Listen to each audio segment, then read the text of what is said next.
Have you ever caught yourself wondering, is this really my only option? That quiet moment when the word nursing home enters the conversation, and suddenly, your world feels smaller. For many between 60 and 85, just hearing those words stirs something deep. Not fear exactly, but a sense of being boxed in. Like the final chapter is being written for you, before you're ready to close the book. But here's the truth.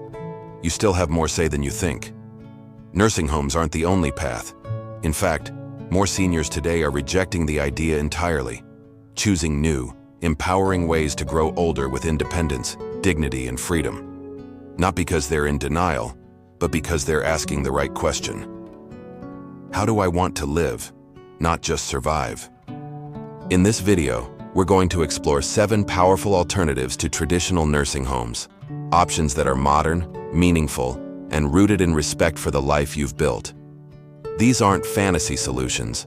They're real choices being made every day by people just like you. People who want support, yes, but on their terms.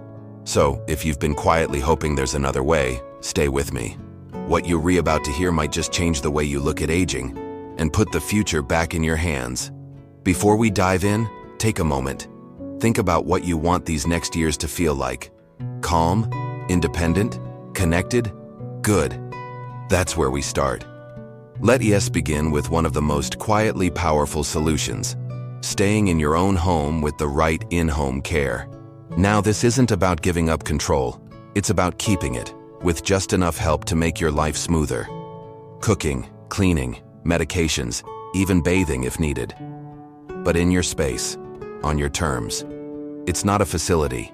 It's your favorite chair, your garden, your own mug on the table, just with someone there to support you a few hours a week. Take Margaret, 78.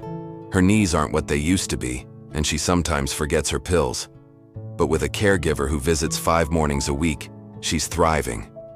She still feeds the birds outside her kitchen window and does her crosswords in peace. This is what real independence looks like, not doing everything alone, but having just enough support to stay where you feel most like yourself. Now let us talk about a path that feels both traditional and surprisingly modern. Living with family, on your terms. For many older adults, the thought of moving in with their adult children brings up mixed emotions. You don't want to feel like a burden. You don't want to give up your space, your privacy, your rhythm, and you shouldn't have to. But the truth is, when done with love, boundaries, and mutual respect, multi-generational living can become one of the most enriching decisions of your life. This isn't about being taken care of. It's about being part of a shared life. You're not moving in to be managed. You're moving in to stay connected, to laugh with your grandkids at breakfast, to pass down stories that no book could ever hold, to sit at the table not as an obligation, but as a presence that brings calm and strength to a busy household. James, 81, is a quiet example of how this can work beautifully. After his wife passed, his daughter offered him the space above their garage. It's private with its own entrance and kitchenette. He comes and goes as he pleases. But when he wants to, he shares meals, watches baseball games, and helps his grandson with homework. He's not just living with them, he's living with purpose.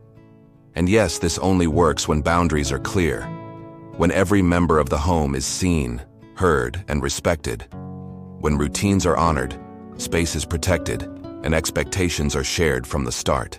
Done right, this kind of living restores something we all crave: belonging without dependency. And let's not ignore the practical side. Sharing a household eases financial pressure.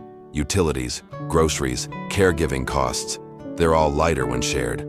Some families even qualify for tax credits or support services when caregiving is part of the arrangement. But beyond the money, there's something even more valuable. Safety. Knowing someone is just downstairs, just across the hall, just there. So if you've ever felt the weight of loneliness but feared being in the way, remember, this isn't about giving up space. It's about trading it for connection. Let us talk about something that might surprise you. How a few smart changes to your home can give you more freedom than any facility ever could. It's called aging in place, and it's becoming one of the most empowering choices for seniors who want to stay independent and safe. Now, some people hear that and think it means being stubborn, refusing to leave a house that no longer safe. But that's not it at all. Aging in place isn't about ignoring change. It's about planning for it, so you can live fully on your own terms, in a space that's designed to grow with you. And the tools to make that happen? They're easier, more affordable, and more effective than ever. We're talking about things like grab bars in the bathroom, non-slip flooring, walk-in tubs, and motion-activated lights that gently guide your steps at night. We're also talking about voice-controlled assistants, automated medication reminders, and emergency alert systems that don't feel invasive, just reassuring. These are small updates with a massive impact, and they don't make your home feel like a hospital. They make it feel like your home, just safer. Take Linda, 79. After a small fall in her kitchen, she felt embarrassed. She didn't want to admit she needed to make changes. But after she installed a stair lift, replaced 2 rugs, and added a few smart lights, something amazing happened. She didn't feel less independent. She felt more. She could shower without worrying, walk at night without hesitation. And for the first time in months, she said she slept peacefully. Because here is what no one tells you. Real freedom comes when you stop trying to do everything the old way and start creating a space that supports who you are now. And for loved ones supporting that choice, it's one of the most respectful things you can do. Saying, "We trust you, we believe in you, and we're here to help your home stay yours." This isn't about resisting change. It's about designing for it, so you can stay where your heart lives without giving up the life you love. Now let's revisit something many families are rediscovering: multi-generational living, but done right. This isn't the old idea of a grandparent quietly blending into the background, expected to babysit or stay out of the way. No.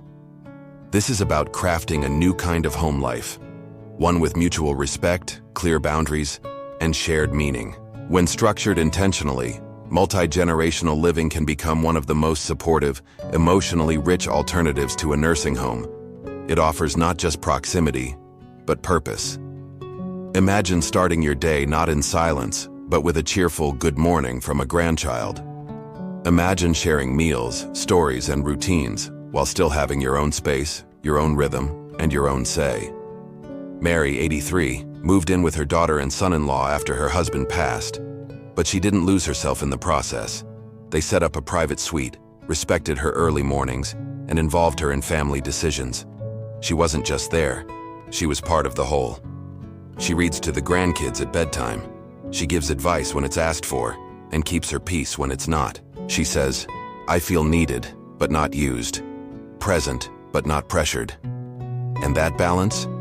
It only happens when families talk first. What are the boundaries? What does privacy mean? What's shared, and what's sacred? It's not about rules. It's about mutual understanding. And yes, it takes patience, it takes flexibility. But it also offers something so many seniors quietly crave: being part of life, not placed on the outside of it. From a psychological perspective, living this way can reduce loneliness, improve brain health, and even extend life expectancy. And for the younger generation, they gain wisdom, empathy, and a deeper connection to something lasting. So if you've ever worried that living with family means giving up your voice, think again. The right arrangement doesn't silence you. It amplifies who you are. Let us talk about something that sits beautifully between full independence and full-time care: independent living communities with on-demand support. These aren't nursing homes, and they're not isolation either. They're a middle path, built for people who want to live on their own, but not alone.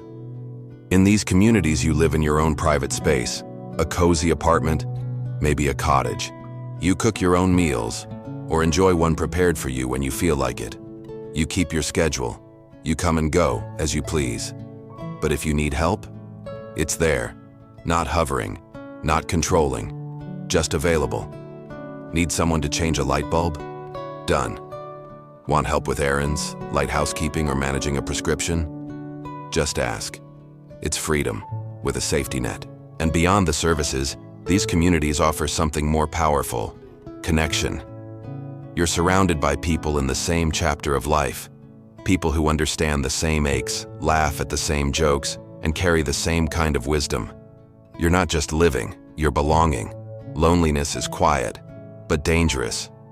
Over time, it wears down joy, identity, and even the immune system. That's why places like these are more than just comfortable. They're protective. Take Ron, 78.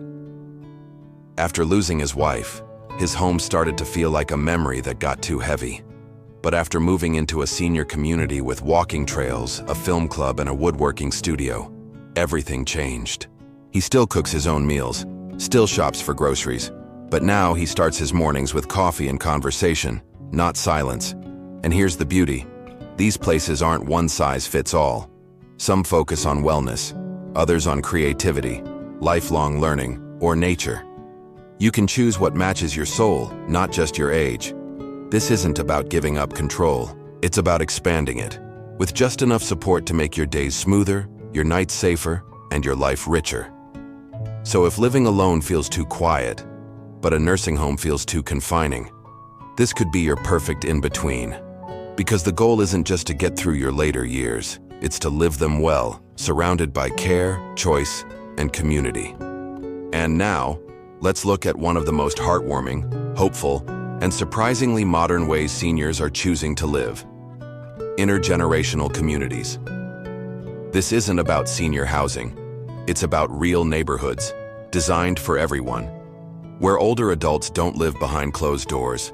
They live side by side with young families, college students, teachers, artists, and more. It's not a retirement complex. It's a place full of life: shared gardens, community kitchens, art rooms, libraries, walking trails, not designed to separate by age, but to connect through experience. Imagine walking outside your front door to find a young neighbor who smiles and offers to carry your groceries, a teenager who teaches you how to use a new app. This isn't charity, it's mutual care, because your presence, your wisdom, your calm, those things are deeply valuable. Joan, 76, lives in one of these communities in Oregon. Every Thursday, she hosts a poetry circle with local high school students. In return, they help her with tech questions and light chores. She says it's the most alive she's felt in years, and science backs her up. Studies show that seniors in intergenerational communities experience lower loneliness, better cognitive health, and a deeper sense of purpose. Because when we're needed, when we're part of something, we thrive. And it works both ways. Young people gain empathy. They get to see aging not as decline, but as a powerful continuation of life. They stop seeing old as something distant and start seeing it as something human. So if you've ever felt like you still have more to give, but no place to give it, this might be your answer. Because connection, purpose, and daily joy don't fade with age. They just need the right environment to grow.